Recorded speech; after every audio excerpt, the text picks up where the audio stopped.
Hello everyone, मैं हूं पवन नेगी और आज के वीडियो में हम लोग देखने वाले हैं क्लास 11 केमिस्ट्री का चैप्टर 5 जिसका नाम है स्टेट्स ऑफ मैटर और ये इस सीरीज़ का सेकंड पार्ट है। तो पहले पार्ट में हम लोग कुछ गैस लॉज डिस्कस कर रहे थे। उसी सीरीज़ में तीसरा लॉ है गे-लुसैक्स लॉ, जिसको हम कहते हैं पीटी रिलेशनशिप भी कहते हैं। इससे पहले हमने बॉयल्स लॉ देखा, चार्ल्स लॉ देखा। तो ये लॉ क्या कह रहा है, at constant volume pressure of a fixed amount of a gas varies directly with temperature। Right, मतलब जो प्रेशर है वो टेम्परेचर के डायरेक्टली प्रोपोर्शनल है। और प्रोपोर्शनलिटी साइन हटा के हम लिख सकते हैं P is equal to K into T, where के इज अ कांस्टेंट। या हम ऐसा भी कह सकते हैं जो P बाई टी है वो क्या है, कांस्टेंट है। राइट, और इसको हम इस तरीके से भी लिख सकते हैं that P1 over T1 is equal to P2 over T2। So this is what the Gay Lussac's law. और इसमें जो कांस्टेंट है वो क्या है, volume and amount of gas. Right, V and N are constant. तो अगर आप ग्राफ प्लॉट करेंगे तो हमने रिलेशन ड्राइव किया P is equal to K into T. तो ये एग्जैक्ट वैसा ही है जैसा हम बार बार बताते आ रहे हैं, Y is equal to M X plus C, where C is the intercept. क्योंकि यहाँ पर C 0 है तो y एक्सिस में कोई इंटरसेप्ट नहीं होगा, so the line will pass through the origin. So on x axis this is what, temperature, and on y axis this is pressure. तो ये रिलेशन है P और T के बीच में। इसका प्रैक्टिकल सिग्निफिकेंस क्या है वो भी हम देख लेते हैं। प्रैक्टिकल सिग्निफिकेंस क्या है, हम लोग जान रहे हैं according to this law that P is directly proportional to T।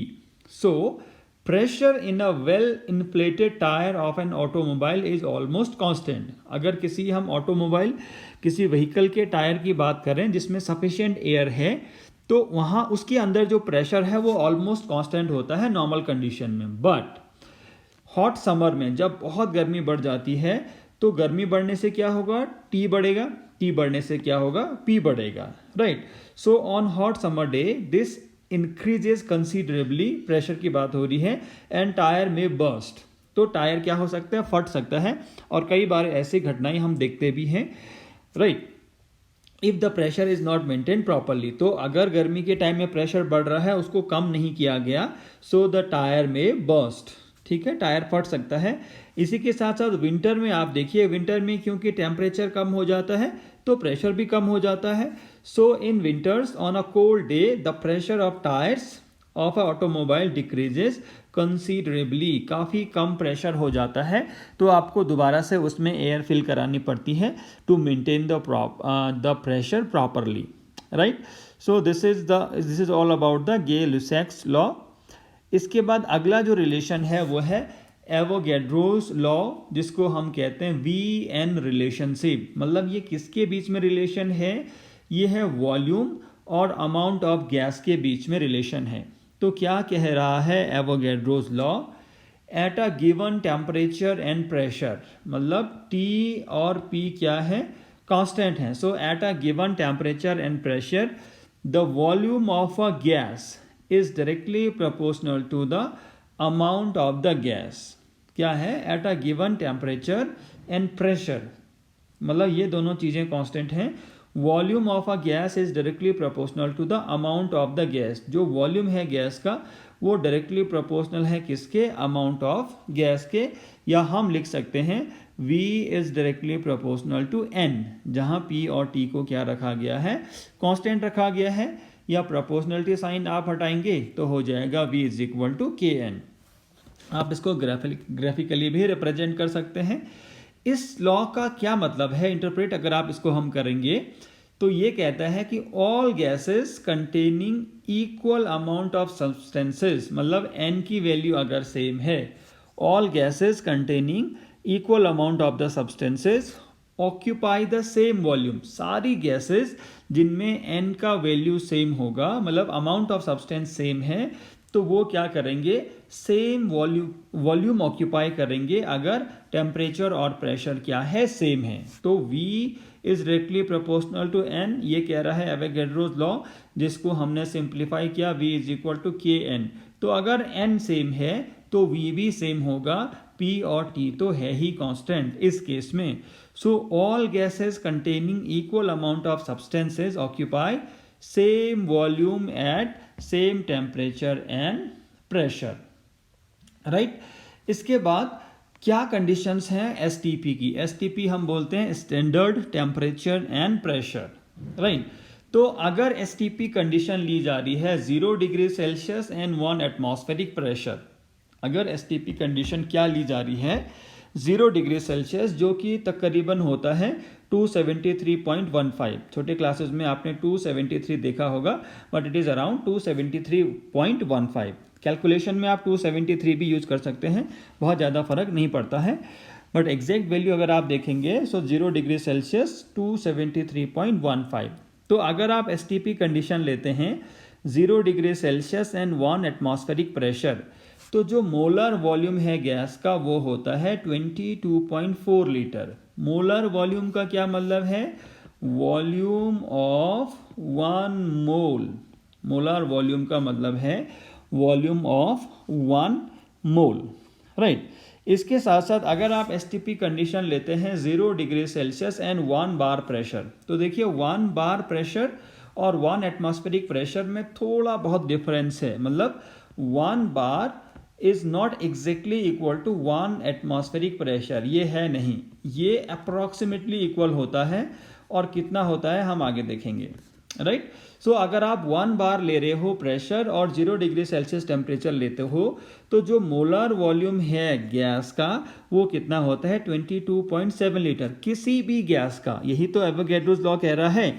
अब देखिए आपने टेम्परेचर फिक्स कर दिया 0 डिग्री सेल्सियस, आपने प्रेशर भी फिक्स कर दिया 1 बार, मोल भी फिक्स हो गया क्योंकि मोलर हम कह रहे हैं, तो n इक्वल टू 1 होगा। तो एवोगैड्रो लॉ क्या कह रहा है कि किसी भी गैस के लिए, सभी गैसेस के लिए जो V होगा वो 22.7 होगा अगर आप ये वाले कंडीशन लेते हैं, और 22.4 होगा अगर आप ये वाली कंडीशन लेते हैं, राइट। तो ये है एवोगैड्रोस लॉ। अब देखिए हमने 4 लॉ पढ़ लिए हैं, Boyle's law, Charles law, Gay-Lussac's law and Avogadro law. तो इन सबको हम कंबाइनली कहते हैं गैस लॉज, राइट। अब कौन सी गैस इनको फॉलो करेगी? देखिए the gas which obeys all the gas laws at all temperature and pressure, जो गैसेस इन सभी लॉज को फॉलो करती हैं किसी भी टेम्परेचर और प्रेशर पे, उसको हम कहते हैं आइडियल गैस, राइट। जो सभी लॉज को जो फॉलो करेगा उसी को हम कहते हैं ideal gas. And practically no gas is ideal gas. ये इंपॉर्टेंट बात है कि जो आइडियल गैस है वो एक हाइपोथेटिकल कॉन्सेप्ट है। मतलब कोई भी गैस ऐसी नहीं है जो सारे टेम्परेचर और सारे प्रेशर की कंडीशंस में सारे गैस लॉज को फॉलो करे, ऐसा कोई गैस नहीं है, राइट।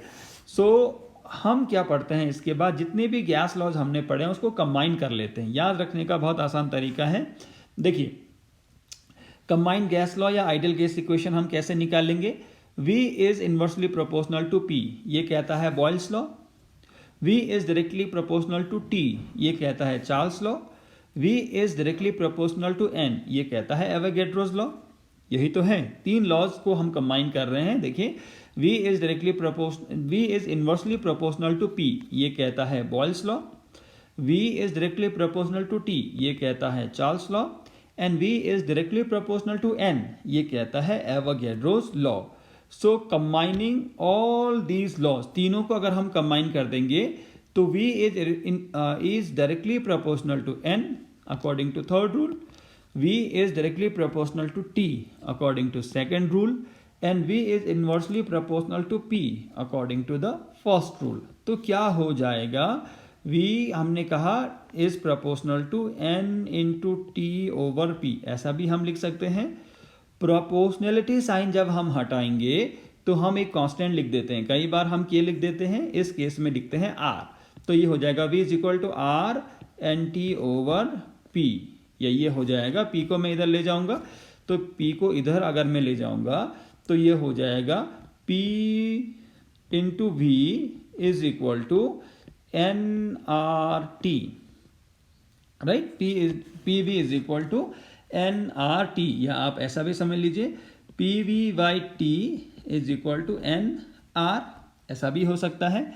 तो यहाँ जो आर है इसको हम कहते हैं मोलर गैस कांस्टेंट या यूनिवर्सल गैस कांस्टेंट। और ये क्या है, ये जो कांस्टेंट है इसकी सेम वैल्यू होती है सारे गैसेस के लिए। तो हमारे पास जो इक्वेशन आया वो क्या आया दोस्तों, वो आया क्या, P V over T is equal to N R. अगर n की वैल्यू 1 हो, मतलब 1 मोल ऑफ गैस के लिए हम बात करें, तो P V over T is equal to R. तो ये आर क्या है, कांस्टेंट। कांस्टेंट है, इसका क्या मतलब है, product of pressure and volume divided by temperature will always remain same. अगर आप प्रेशर किसी एक को भी आप चेंज करते हैं तो ये दोनों का मल्टीप्लिकेशन P और V and divided by T, इसकी वैल्यू में कोई चेंज नहीं होगा, क्योंकि कांस्टेंट का मतलब ही क्या है, कोई वैल्यू में चेंज नहीं होगा। तो इसका क्या मतलब है, देखिए अगर मैं प्रेशर रखता हूं P1, वॉल्यूम होता है V1, प्रेशर और टेम्परेचर है T1।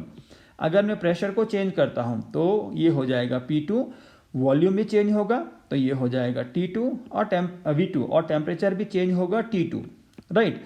बट ये दोनों हमेशा सेम ही रहेगा, मतलब product of pressure and volume divided by temperature is not going to change. चाहे इंडिविजुअली प्रेशर, टेम्परेचर और वॉल्यूम की वैल्यू कुछ भी हो, but this product divided by this is not going to change. इसलिए हम लिखते हैं, तो आपको जब भी न्यूमेरिकल सॉल्व करना है तो आपको एक चीज याद रखनी है, सारे गैस लॉज इसमें आ गए, P1 V1 over T1 is equal to P2 V2 over T2, right. So this is what the combined gas law, आप ऐसा भी लिख सकते हैं। तो हम दो तरीके से लिख सकते हैं, P V is equal to N R T, depend करता है हमें कैसा फॉर्मूला यूज करना है, कैसा न्यूमेरिकल हम सॉल्व कर रहे हैं, इस पे बेस्ड हम कुछ क्वेश्चन भी करेंगे। So combined gas law can be written like this, P B is equal to N R T, और it can be written like this, P1 V1 over T1 is equal to P2 V2 over T2, ऐसा भी लिखा जा सकता है, right. सो ये है जो हमने डिस्कस किया। इसके बाद हम क्या देखते हैं, यूनिट्स ऑफ आर। ये बहुत ही ज़्यादा इंपॉर्टेंट है एग्जामिनेशन पॉइंट ऑफ व्यू से, कई बार MCQs भी आ जाता है और भी एग्जाम्स में। तो यूनिट ऑफ आर हम डिराइव करेंगे, तो आर का फॉर्मूला आपने यूनिट एंड डायमेंशन वाला चैप्टर पढ़ा होगा फिजिक्स में, तो उसी के बेस पे हम इसको सॉल्व करेंगे। देखिए P V is equal to N R T, तो आर की मुझे अगर वैल्यू चाहिए तो आर हो जाएगा P V by N T. P क्या है, प्रेशर, वी है वॉल्यूम, एन है नंबर ऑफ मोल्स, टी है टेम्परेचर। प्रेशर क्या होता है, फोर्स बाय एरिया, वॉल्यूम तो वॉल्यूम, मोल्स एंड टेम्परेचर ऐसे रहने दीजिए। अब और सिंप्लीफाई करते हैं, एरिया क्या है, लेंथ स्क्वायर, वॉल्यूम क्या है, लेंथ क्यूब, ये है मोल्स बाय टेम्परेचर। तो लेंथ यहाँ की पावर 2 है, यहाँ पावर 3 है, ये अपॉन में है, डिनोमिनेटर में है, तो 2 कैंसिल हो जाएंगे, 1 रह जाएगा, ये हो जाएगा force into length divided by moles into temperature. तो अब हमारे पास क्या बचा, force into length divided by moles into temperature. तो फोर्स इंटू लेंथ होता है वर्क, राइट। आपको पता होगा W is equal to F into D हम लिखते हैं। सो ये हो गया वर्क, यहाँ हो गया मोल्स, यहाँ हो गया टेम्परेचर। सो ये हमने सिंप्लीफाई किया आर का फॉर्मूला। तो आर क्या रिप्रेजेंट कर रहा है, basically work done per degree per mole, per degree temperature के लिए and per mole. So R represent basically what, the work done per degree per mole, उसको रिप्रेजेंट कर रहा है। अब हम आर की अलग अलग यूनिट निकाल सकते हैं। देखिए आर इज इक्वल टू हमने कहा P V by N T. अगर आप पी लेते हो 1 एटमॉस्फेरिक, टी लेते हो 273.15 भी ले सकते हैं, तो वॉल्यूम कितना होता है 22.4 लीटर STP पे, राइट। तो सारी वैल्यूज पुट करके यहाँ जो आर की वैल्यू आएगी वो आती है, केवल न्यूमेरिकल वैल्यूज हैं, आपको सॉल्व करनी है। तो ये वैल्यू आ जाएगी R is equal to 0.0821 litre atmosphere per kelvin per mole. तो यूनिट ऑफ आर हमने क्या लिखा, litre atmosphere per kelvin per mole. तो देखिए जब प्रेशर है किसमें, एटमॉस्फेरिक में, प्रेशर में, वॉल्यूम है लीटर में, तो आर की वैल्यू आ जाती है 0.0821 litre atmosphere per kelvin per मोल। इसके बाद अब देखिए हम लिखते हैं P की वैल्यू पास्कल में, तो 1 एटमॉस्फेयर इज इक्वल टू होता है 10⁵ pascal, right. So P is equal to 10⁵ pascal, T is equal to 2273.15 अगर हमने लिया, यहाँ पे 273 लिखा है तो थोड़ा ही वैल्यू वेरी करेगी। तो यहाँ वॉल्यूम कितना हो जाता है 22.7 लीटर STP पे। लीटर को आप मीटर में कन्वर्ट कर सकते हैं। So 1 litre is equal to 10⁻³ metre cube. तो ये सारी वैल्यू जब हम पुट करते हैं तो पास्कल, मीटर क्यूब, राइट, तो मोल, केल्विन, इन सबको जब सिंप्लीफाई किया तो पास्कल क्या है, फोर्स है, फोर्स होता है, सॉरी प्रेशर है, प्रेशर होता है force per unit area. P is equal to होता है F/A। F का यूनिट हमने रख दिया न्यूटन और A है मीटर स्क्वायर। ऐसा यूनिट जब हम रख रहे हैं तो सारी न्यूमेरिकल वैल्यू को जब आप सॉल्व करेंगे तो न्यूटन मीटर मोल पर केल्विन, और न्यूटन मीटर होता है जूल। ये सब आप फिजिक्स वाले चैप्टर में पढ़ चुके हैं। तो R की वैल्यू आ जाती है दोस्तों 8.314 जूल पर केल्विन पर मोल। R की वैल्यू आ जाती है 8.314 जूल पर केल्विन पर मोल। दूसरी वैल्यू हमने R की निकाली। तीसरी वैल्यू जब P इक्वल टू में रखता हूँ 1 बार, T इक्वल टू रखता हूँ 273.15, तो V कितना होता है 22.7 लीटर। सारी वैल्यूज में पुट करूँगा तो ये आ जाएगा R is equal to 0.0831 litre bar per kelvin per मोल। देखिए जब एटमॉस्फेयर था तो यहाँ आया था 0.0821, जब बार है प्रेशर की यूनिट तो ये आया है 0.0831 litre bar per kelvin per मोल, राइट। तो ये हमने वैल्यू निकाली। देखिए STP को लेकर भी थोड़ा बहुत कन्फ्यूजन हो सकता है। जो पहले STP माना जाता था वो माना जाता था T is equal to 273.15, P is equal to 1 atmosphere, तो वॉल्यूम कितना होता है 22.4। जो लेटेस्ट है STP का कन्वेंशन उसमें क्या है, T is equal to 273.15, P 1 bar और 1 एटमॉस्फेयर एग्जैक्टली इक्वल है नहीं, इसलिए आपको यहाँ पर V भी चेंज दिखाई दे रहा है। Vm का मतलब मोलार वॉल्यूम का मतलब N इक्वल टू 1, तो ये है 22.7। तो हम अगर समराइज करें तीनों वैल्यू को R की, तो देखिए R की value 0.0821 litre atmosphere per kelvin per मोल। एक ये है जहाँ यूनिट ऑफ प्रेशर है एटमॉस्फेयर और यूनिट ऑफ वॉल्यूम है लीटर। इसके बाद अगर आप यूनिट ऑफ प्रेशर को कर दो बार, तो हमने आपको बताया ये हो जाता है 0.0831 litre bar per kelvin per मोल, राइट। और अगर आपने क्या करना है जूल में लिखना है तो ये हो जाएगा 8.314 की जूल पर केल्विन है, सॉरी ये पर केल्विन पर मोल क्या है 8.314 जूल पर केल्विन पर मोल, राइट। तो ये 3 R की वैल्यू में से कौन आपको यूज करनी है ये डिपेंड करता है बाकी जो क्वांटिटीज है वो किस यूनिट में दी गई हैं, राइट। तो ये आपको जरूर याद रखना है। और P की भी बहुत सारी यूनिट हो सकती हैं, इतनी सारी हैं, आप उसको पास्कल में, PSI में, एटमॉस्फेयर में, बार में, इवन टॉर में भी बहुत सारी यूनिट हैं। तो मैं जो आपको बता रहा था बार और एटमॉस्फेयर में क्या रिलेशन है, तो देखिए एटमॉस्फेयर यहाँ है और बार यहाँ है, तो देखिए कहाँ पर मैच कर रहे हैं दोनों, ये वाला। सो 1 बार और 1 एटमॉस्फेयर एग्जैक्टली है नहीं, राइट। इतना दोनों में डिफरेंस है। अगर आप बार को देखेंगे तो एटमॉस्फेयर देखिए इतना, तो 1 बार इज इक्वल टू हो रहा है करीब 0.9869 एटमॉस्फेयर। इक्वल है नहीं दोनों के लिए, लगभग बराबर है, एग्जैक्टली इक्वल नहीं है। इसके बाद है कुछ calculation involving different gas law, ये हम चैप्टर के एंड में करेंगे, एक साथ ही सारे न्यूमेरिकल करेंगे। फिलहाल आगे बढ़ते हैं टॉपिक्स में। हमारे पास है Dalton's law of partial pressure, एक और लॉ है जिसको हम कह रहे हैं Dalton's law of partial pressure.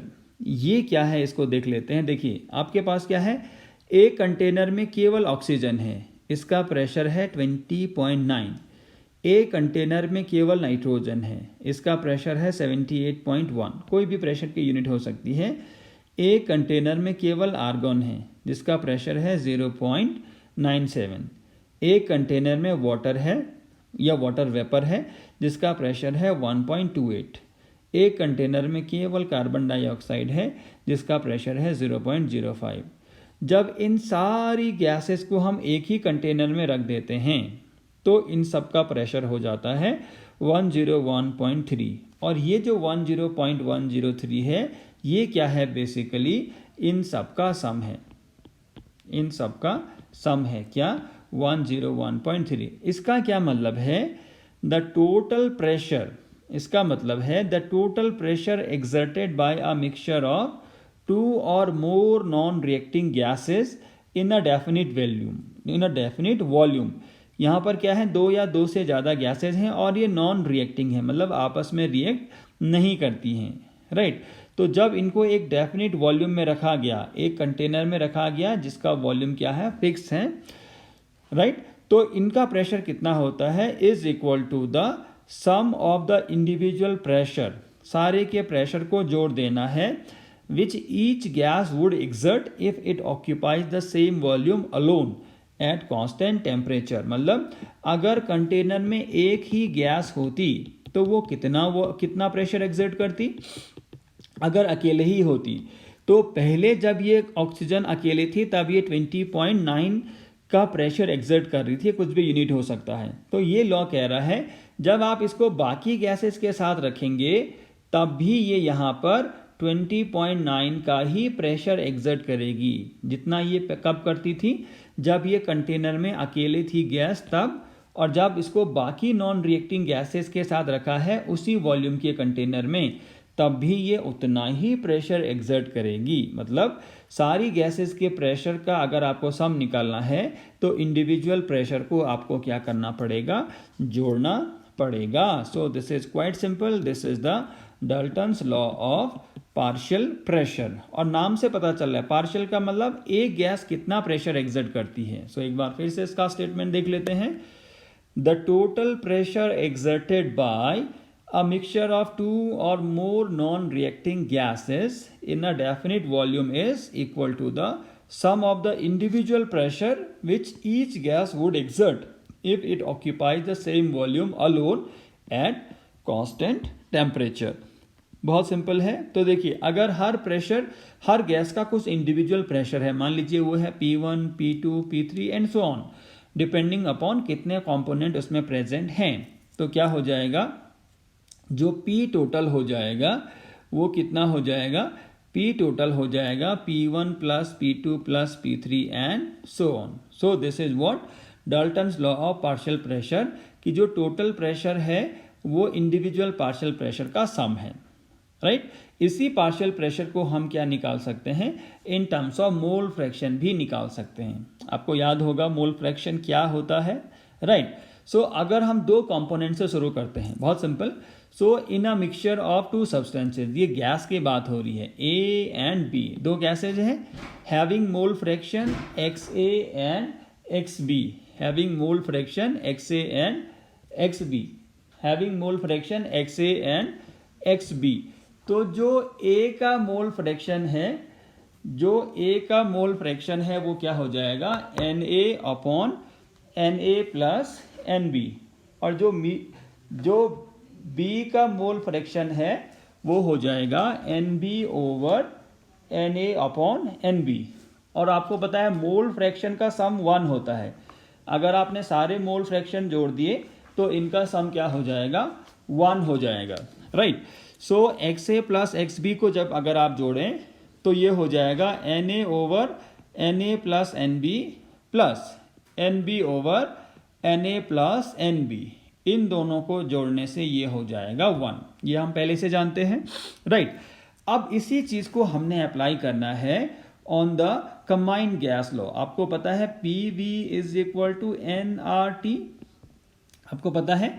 तो P, अगर ये पार्शियल प्रेशर है तो PA मतलब A गैस कितना प्रेशर एक्सर्ट कर रही है, ये होगा A के कितने मोल हैं, तो PA इक्वल टू क्या हो जाएगा, Na into R T over V, ये वी को हम यहाँ लेंगे, right. So P A is equal to होगा N A into R T over B, P B is equal to हो जाएगा N B into R T over V, P B is equal to हो जाएगा N B over R T into V. P total क्या हो जाएगा, N A into R T over B plus N B into R T over V. यहाँ से are T over B को आप common ले लीजिए, तो ये हो जाएगा N A plus N B into R T over B. ये मान लीजिए इक्वेशन नंबर 3, ये है इक्वेशन नंबर 1 और एक है इक्वेशन नंबर 2। तो 3 इक्वेशन हमारे पास बन रही हैं। सो this is equation number 1, this is equation number 2 and this is equation number 3। अब हम क्या करते हैं, इक्वेशन 1 को इक्वेशन 3 से डिवाइड कीजिए। देखिए इक्वेशन 1 में क्या है, पी ए, तो P A divided by equation 3 में क्या है, P total. So P A by P total, तो देखिए R T over B cancel हो जाएगा। यहाँ क्या बचेगा, N A over N A plus N B, और N A over N A plus N B क्या है, एक्स ए है। इसका क्या मतलब है, जो पी ए निकला, हमने क्या निकाला, P A over P total is equal to X A, right. तो यहां से क्या हो जाएगा, P A is equal to हो जाएगा X A dot P total. ठीक इसी तरीके से अगर आप करेंगे, इक्वेशन 2 को इक्वेशन 3 से डिवाइड करेंगे तो क्या हो जाएगा, P B is equal to X B dot P total, right. इसका क्या मतलब है, और ऐसा कोई भी कंपोनेंट है, अगर ith कंपोनेंट है या nth कंपोनेंट है, तो P I is equal to क्या हो जाएगा, X I into P total. इसका क्या मतलब है, इसका मतलब है पी आई क्या है, partial pressure of a gas in the mixture, और एक्स आई क्या है, mole fraction of that gas in the mixture, और पी टोटल क्या है, total pressure. So the partial pressure of a gas in the mixture is the product of its mole fraction, उसका mole fraction कितना है, and the total pressure of the mixture, right. Mixture में कितना mole fraction उसका है और total pressure कितना है, ये बता रहा है आपका Dalton's law of partial pressure in terms of mole fraction. So P I is equal to X I into P total. इसका क्या एप्लीकेशन है, देखिए application of Dalton's law. This law is useful in calculating the pressure of gases collected over the water in laboratory. इसका क्या मतलब है, मान लीजिए यहाँ कोई रिएक्शन हो रही है इस कंटेनर में, जो गैस प्रोड्यूस हुई उसको हमने वाटर में कलेक्ट किया एक इन्वर्टेड टेस्ट ट्यूब में, राइट। तो यहाँ जो गैस कलेक्ट हुई वाटर में, यहाँ पर क्या है, वाटर वेपर भी तो होगी, वाटर वेपर भी होगी और गैस भी होगी जो बनी है। तो इस टेस्ट ट्यूब के अंदर का जो प्रेशर है वो बाहर के प्रेशर के इक्वल होगा। ये गैस असेंड करने के बाद की मैं बात कर रहा हूं। So P atmospheric is equal to P total, मतलब बाहर का जो प्रेशर है वो अंदर के प्रेशर के इक्वल होगा। तो बाहर का प्रेशर तो पी एटमॉस्फेरिक है, अंदर का प्रेशर, मान लीजिए इस रिएक्शन में ऑक्सीजन गैस प्रोड्यूस हुई है, क्या प्रोड्यूस हुई है, ऑक्सीजन गैस प्रोड्यूस हुई है। तो ऑक्सीजन गैस कितना प्रेशर अंदर से एग्जर्ट कर रहा है, साथ में वाटर वेपर कितना प्रेशर एग्जर्ट कर रहा है। So P atmospheric is equal to P of oxygen plus P of H2O। So P of oxygen क्या हो जाएगा, P atmospheric minus P H2O, right. So PH2O is the pressure due to water vapour called aqueous tension, right. जो PH2O है उसको हम कह रहे हैं it is what, the pressure due to water vapour, और इसको हम क्या कहते हैं, एक्वस टेंशन। तो अगर हमें एटमॉस्फेरिक प्रेशर तो हमें पता ही होता है कि किसी पर्टिकुलर टेम्परेचर पे कितना है, अगर हमें एक्वस टेंशन पता है तो हम वहां से कितना गैस प्रेशर एग्जर्ट कर रही है वो निकाल सकते हैं, राइट। तो ये है application of the Dalton's law. इस पे बेस्ड कुछ कैलकुलेशन भी हम आगे करेंगे, राइट। इसके बाद एक नया टॉपिक इसमें हमारे पास है kinetic theory of gases, kinetic molecular theory of gases. It was given by Bernoulli and developed by Clausius, Maxwell and Boltzmann. तो इसके कुछ इंपॉर्टेंट पॉइंट हैं, वो हम देख लेते हैं क्या है। पोस्टुलेट्स या मेन पॉइंट क्या है इसकी, तो हर पॉइंट के लिए कुछ जस्टिफिकेशन इसमें दिया गया है kinetic molecular theory of gases में। देखिए पहला पॉइंट क्या है, all the gases are made of very large number of minute particles. जो भी गैसेज हैं वो कैसे बनी हैं, it is made of a very large number of minute particle. बहुत छोटे छोटे पार्टिकल से बनने हैं जो कि बहुत ज़्यादा नंबर में हैं, राइट। और ये हमको पता भी है एटम्स और मॉलिक्यूल्स। और इसका जस्टिफिकेशन क्या है, because particle nature of matter, even gas ही नहीं लिक्विड और सॉलिड में भी ये बात एप्लीकेबल होती है। ये हमने क्लास 9 में पढ़ा है। दूसरा पॉइंट इस थ्योरी का कहता है द मॉलिक्यूल्स ऑफ गैस की बात हो रही है यहाँ पर, the molecules are separated from one another by large distances. मतलब जो गैस के मॉलिक्यूल हैं वो बहुत दूर हैं एक दूसरे से, जबकि लिक्विड और सॉलिड में ऐसा नहीं है, right. So the molecules are separated from one another by large distances, right. एक मॉलिक्यूल और दूसरा मॉलिक्यूल एक दूसरे से बहुत दूर हैं। The empty space among the molecules are so large that the actual volume of the molecule is negligible as compared to the total volume of the gas। देखिए मान लीजिए ये एक मॉलिक्यूल है गैस का, ये एक दूसरा मॉलिक्यूल है, तो ये पॉइंट क्या कह रहा है, इनके बीच में बहुत ज़्यादा डिस्टेंस है, इनके बीच में क्या है, बहुत ज़्यादा खाली जगह है। और ये खाली जगह इतनी ज़्यादा है कि जो वॉल्यूम है एक मॉलिक्यूल का उसको नेग्लेक्ट किया जा सकता है। जो मॉलिक्यूल का एक सिंगल मॉलिक्यूल का जो वॉल्यूम है वो नेग्लेक्ट किया जा सकता है in comparison to the total volume of the gas. Total volume का मतलब है गैस के पार्टिकल जितने बड़े स्पेस में फैले हैं वो टोटल वॉल्यूम हो जाएगा। तो उस टोटल वॉल्यूम के कंपैरिजन में एक मॉलिक्यूल का वॉल्यूम को आप क्या कर सकते हैं, नेग्लेक्ट कर सकते हैं। ये थियरी कह रही है, सही है या गलत है वो हम आगे देखेंगे, राइट। तो जस्टिफिकेशन क्या है इस बात का, that gases are highly compressible. ये हम क्लास 9 से पढ़ते आ रहे हैं कि जो गैसेज हैं वो बहुत ज़्यादा कंप्रेसिबल हैं, राइट। और वो and have the tendency to expand indefinitely, बहुत ज़्यादा ये एक्सपेंड हो सकते हैं, मतलब ये बहुत ज़्यादा वॉल्यूम ऑक्यूपाई कर सकते हैं। और अगर आप इनको कंप्रेस करना चाहो तो बहुत ज़्यादा ये कंप्रेस हो जाते हैं, मतलब गैस को बहुत छोटे से स्पेस में हम रख सकते हैं, राइट। तो ये था दूसरा पॉइंट। तीसरा पॉइंट क्या है, the molecules are in a state of ceaseless and random motion in all direction. जो मॉलिक्यूल हैं गैसेस के वो रुके हुए नहीं हैं, वो हर डायरेक्शन में, किसी भी डायरेक्शन में मोशन कर रहे हैं, रैंडम, कोई फिक्स मोशन डायरेक्शन नहीं है, कहीं भी मोशन कर सकता है। सीजलेस का मतलब बिना रुके, रैंडम का मतलब कोई फिक्स डायरेक्शन नहीं है, right. So the molecules are in a state of ceaseless and random motion in all direction, सभी डायरेक्शन में है। And during their motion they keep on colliding with the wall and they keep on colliding with one another and also with the walls of the container। जब ये random motion होगा तो molecule आपस में भी collide करते हैं और जिस कंटेनर में ये रखे हैं इसकी वॉल्स के साथ भी ये क्या करते हैं, कोलाइड करते हैं। So the molecules are in a state of ceaseless and random motion in all direction, right. So during their motion they keep on colliding with one another and also with the walls of the container। और इस वजह से क्या होता है, उनकी direction change हो जाती है। ये तो पॉइंट है। अब इसका जस्टिफिकेशन क्या है, मतलब ऐसा क्यों कह रहे हैं हम।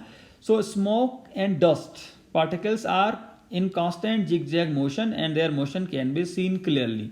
जो स्मोक को अगर आप देखें, डस्ट पार्टिकल्स को अगर आप देखें तो उनका कांस्टेंट जिगजैग मोशन होता है, मतलब सीजलेस मोशन होता है और रैंडम मोशन होता है जिसको हम क्लियरली देख सकते हैं, राइट। तो इस वजह से हम कह रहे हैं कि गैस के पार्टिकल में भी ऐसा ही होता है। इसके साथ साथ if the particles were at rest, अगर पार्टिकल मोशन में नहीं होते, हमने तो क्या कहा, जो गैस के पार्टिकल हैं they are in ceaseless and random motion, अगर नहीं होते If the particles were at rest and occupied fixed position, then the gas would have fixed shape. However, it is not observed. तो अगर random motion नहीं होता, तो random motion या ceaseless motion नहीं होता, तो क्या होता? गैस के पार्टिकल का क्या होता? एक फिक्स्ड शेप होता, राइट? अगर गैस के पार्टिकल में सीजलेस एंड रैंडम मोशन नहीं होता, तो क्या होता? गैस के पार्टिकल का एक फिक्स्ड शेप होना चाहिए, जो कि होता नहीं है। इसका मतलब है गैस के पार्टिकल में क्या है? सीजलेस एंड रैंडम मोशन है। सिंपल। इसके बाद अगला देखिए, नंबर 4 पॉइंट है मॉलिक्यूलर कोलिजन्स। मॉलिक्यूलर कोलिजन का मतलब जो पार्टिकल एक दूसरे से कोलाइड कर रहे हैं, गैस के मॉलिक्यूल, उनको हम कह रहे हैं molecular collisions. So molecular collisions are perfectly elastic. ये परफेक्टली इलास्टिक होते हैं। अब इलास्टिक का क्या मतलब है? That is no loss of energy occurs when the molecules collide with one another. मतलब जब मॉलिक्यूल्स एक दूसरे से कोलाइड करते हैं तो एनर्जी का लॉस नहीं होता है, ऐसा ये थियरी कह रहा है, right? So when no loss of energy occurs when the molecules collide with one another and with the walls of the container. तो जब गैस के मॉलिक्यूल एक दूसरे के साथ कोलाइड करेंगे या वॉल्स ऑफ कंटेनर के साथ कोलाइड करेंगे तो उनमें एनर्जी का कोई लॉस नहीं होता है, मतलब ओवरऑल कोई लॉस नहीं होगा। But however there may be redistribution of energy during the collision. मतलब एक की बढ़ जाएगी, एक की घट जाएगी, वो ठीक है, बट ओवरऑल कोई लॉस नहीं होता है। मान लीजिए पहले 100 यूनिट अगर एनर्जी है, टोटल एनर्जी 100 यूनिट है, और एक पार्टिकल ये है, एक ही है, इसके पास 80 यूनिट है, इसके पास 20 है, तो कॉलिजन के बाद हो सकता है दोनों के पास 50-50 हो जाए, एक के पास 40, एक के पास 60 हो जाए, बट रहेगा ओवरऑल कितना? 100 ही रहेगा। ये कह रहा है। इसका क्या जस्टिफिकेशन है वो भी देख लेते हैं। जस्टिफिकेशन ये है, if these collisions were not elastic, अगर ये कोलिजन इलास्टिक नहीं होते तो इन इलास्टिक होते। इलास्टिक में हमने कहा कि एनर्जी का लॉस नहीं होता है, तो इन इलास्टिक में क्या होगा? एनर्जी का लॉस होगा। So if these collisions were not elastic there should have been continuous loss of kinetic energy. तो कोलिजन के बाद क्या होना चाहिए? कंटिन्यूअस लॉस होना चाहिए काइनेटिक एनर्जी का, धीरे धीरे एनर्जी कम होनी चाहिए। And ultimately the molecules would stop, और एक समय ऐसा आना चाहिए जब मॉलिक्यूल क्या करेंगे? मोशन करना बंद कर देंगे। And ultimately the molecules would stop, but this is not observed. मतलब ऐसा तो हमें नहीं दिखाई देता है कि गैस के मॉलिक्यूल अपने आप से ही रुक जाएं, वो तो सीजलेस और रैंडम मोशन में है ही हैं। इसका मतलब है जो कोलिजन है वो इलास्टिक ही हैं, वो इन इलास्टिक नहीं है, राइट? अगला पॉइंट है, there are no forces of interaction attractive और repulsive between the molecules at ordinary temperature and pressure, that is they move independent of one another. मतलब जो इंटर मॉलिक्यूलर फोर्सेज हैं gas के particle में, चाहे तो अट्रैक्टिव या रिपल्सिव, वो है ही नहीं, राइट? गैस जैसे हमने देखा सॉलिड और लिक्विड के मॉलिक्यूल के बीच में इंटर मॉलिक्यूलर फोर्सेज होते हैं, बट ये थियरी कह रहा है कि ऐसा कोई भी फोर्स ऑफ अट्रैक्शन और रिपल्शन गैसेस के मॉलिक्यूल के बीच में एग्जिस्ट करता ही नहीं है at ordinary temperature and pressure. Ordinary का मतलब नॉर्मल, बहुत ज़्यादा प्रेशर या बहुत कम टेम्परेचर पे फोर्सेज हो सकते हैं, ऐसा ये थियरी कह रहा है, बट नॉर्मल टेम्परेचर और प्रेशर पे ऐसा कोई भी फोर्स एग्जिस्ट नहीं करता है। इसका क्या मतलब है? एक मॉलिक्यूल का जो मोशन है वो दूसरे से इंडिपेंडेंट है। और इसका जस्टिफिकेशन क्या है? जो गैसेज हैं वो एक्सपेंड करती हैं फ्रीली, अगर फोर्सेज होते तो वो फ्रीली एक्सपेंड नहीं कर पाते। अगर दो गैसेज के मॉलिक्यूल के बीच में अट्रैक्टिव फोर्सेज होते तो ये मॉलिक्यूल इसको छोड़ के नहीं जाने वाले था। अगर रिपल्सिव फोर्सेज भी होते तब भी ये मॉलिक्यूल बहुत ज़्यादा कंप्रेस नहीं होते, right? So this was the justification. इसके बाद है pressure exerted by the gas is due to the collision of its molecule on the walls of container per unit area. तो ये मैं आपको पहले भी बता चुका हूँ, जो गैस के मॉलिक्यूल जब मोशन में है तो इस मोशन में वो कंटेनर की वॉल के साथ भी कोलाइड कर रहे हैं, और इस कोलिजन में वो फोर्स एक्सर्ट करते हैं और फोर्स पर यूनिट एरिया ही क्या होता है, प्रेशर होता है. So justification is what, gases enclose in a container exerts force on the wall of the container due to random motion. इसके बाद है अगला पॉइंट है the average kinetic energy of the gas molecule is directly proportional to the absolute temperature. अगर आपने temperature बढ़ा दिया तो average kinetic energy gas molecule की बढ़ जाएगी. देखिए काइनेटिक एनर्जी होती है ½mv². अब हम एवरेज काइनेटिक एनर्जी क्यों कह रहे हैं, क्योंकि हर मॉलिक्यूल की वेलोसिटी जरूरी नहीं है एक जैसी हो. गैस के पार्टिकल में हमने कहा जो मॉलिक्यूल हैं they are in the random and ceaseless motion. तो इस रैंडम और सीजलेस मोशन की वजह से अलग अलग वेलोसिटी होती है. इसी अलग अलग वेलोसिटी की वजह से जो एवरेज काइनेटिक एनर्जी है वो क्या होती है, चेंज होती है, अलग अलग होती है. तो एवरेज अगर आप निकालोगे तो एवरेज निकालने के लिए आपको सबकी एनर्जी जोड़नी पड़ेगी और नंबर ऑफ पार्टिकल से डिवाइड करना पड़ेगा. So the average kinetic energy of the gas molecule is directly proportional to the absolute temperature. और इसका जस्टिफिकेशन क्या है, that different molecules have different velocity. So we talk about the average kinetic energy. That's why we talk about the average kinetic energy. Right. तो होगा क्या दोस्तों, on heating the gas the temperature of the gas increases because average kinetic energy of the gas molecule also increases. Therefore they strike the walls of the container more frequently, so pressure of a fixed volume also increases. जितना ज़्यादा temperature होगा उतनी ज़्यादा kinetic energy होगी और जितनी ज़्यादा kinetic energy होगी उतना ज़्यादा क्या होगा, प्रेशर भी होगा. तो ये था दोस्तों क्या,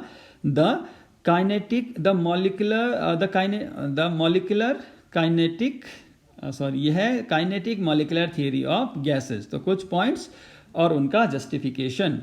इसके बाद क्या है, इन सारे पॉइंट को ध्यान में रखते हुए एक काइनेटिक गैस इक्वेशन डिराइव की गई है. On the basis of postulates of kinetic molecular theory an equation was derived for the pressure of the gases known as kinetic equation and it is given by PV equal to 1/3 mNu². देखिए PV is equal to nRT. ये तो है ideal gas equation. और kinetic gas equation क्या है, PV is equal to 1/3 m n U². इसका क्या मतलब है, where n is the number of gas molecule, m is the mass of the molecule and U² is root mean square velocity. Right. इसका derivation हमारे पास नहीं है, केवल ये है कि ये इक्वेशन डिराइव की गई है. How it is derive, this is not included in our syllabus. Right. So this is all about the part 2 of the states of matter. एक आध और पार्ट इसमें बचा है, कुछ टॉपिक्स इसमें बचे हैं, वो हम आगे आने वाले सीरीज में कवर करेंगे. Right. If you have any doubt please do comment and thank you very much for watching. Thank you.